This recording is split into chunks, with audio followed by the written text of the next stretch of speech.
तृणमूल काँग्रेस पक्षात पडलेली फूट आता संसदीय लढाईपर्यंत पोहोचली आहे.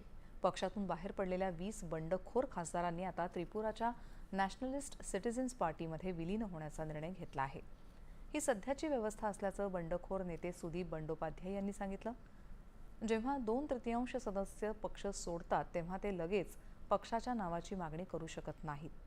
जुलै महिन्यात आम्ही मूळ तृणमूल काँग्रेस असल्याचा दावा करू आणि त्यानंतर न्यायालय त्यावर निर्णय घेईल असं त्यांनी सांगितलं. या सर्व आमदारांनी आज लोकसभा अध्यक्ष ओम बिर्ला यांची भेट घेऊन त्यांना आपल्या सह्यांचं पत्र सादर केलं.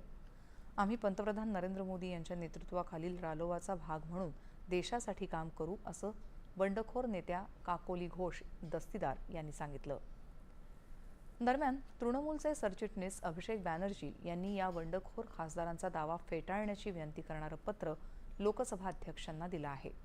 या सर्वांनी पक्षाची आणि मतदारांची फसवणूक केली असल्याचं सांगत त्यांना वेगळा गट म्हणून मान्यता देऊ नये अशी मागणी या पत्रात केली आहे. ममता बॅनर्जी यांच्या निष्ठावंत खासदारांनी आज कोलकाता इथं ममता बॅनर्जी यांची भेट घेतली. दरम्यान आणखी एक घडामोड म्हणजे बनावट स्वाक्षरी प्रकरणी आज अभिषेक बॅनर्जी यांची CIDच्या कार्यालयात सुमारे 5 तास चौकशी झाली.